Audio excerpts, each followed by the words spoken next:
മത്സ്യത്തൊഴിലാളികൾ ശ്രദ്ധിക്കേണ്ട വളരെ പ്രധാനപ്പെട്ട ഒരു അറിയിപ്പാണ് ഇനി പറയുന്നത്.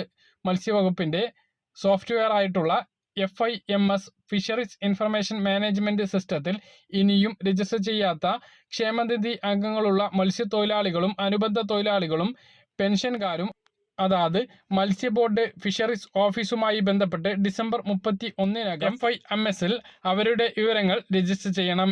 ഇതിനായി മത്സ്യത്തൊഴിലാളി passbook, Aadhaar card, ration card, ബാങ്കിന്റെ പാസ്ബുക്ക്, ആശ്രിതരുടെ ആധാർ കാർഡ് എന്നിവയുടെ പകർപ്പ് സഹിതം അതാത് പ്രദേശത്തെ ചുമതലയുള്ള ഫിഷറീസ് ഓഫീസുമായി ബന്ധപ്പെടണം. പെൻഷൻ കൈപ്പറ്റുന്നവർ പെൻഷൻ പാസ്ബുക്ക് കൂടി ഹാജരാക്കണം. ക്ഷേമനിധി പാസ്ബുക്കിൽ 12 അക്ക FIMS ID നമ്പർ ലഭിച്ചവരും മത്സ്യവകുപ്പ് മുഖേന നടപ്പിലാക്കുന്ന സമ്പാദ്യ സമാശ്വാസ പദ്ധതി പ്രകാരം ആനുകൂല്യം ലഭിച്ചവരും വീണ്ടും രജിസ്റ്റർ ചെയ്യേണ്ടതില്ല എന്ന് മത്സ്യ ബോർഡ് കമ്മീഷണർ അറിയിച്ചിട്ടുണ്ട്.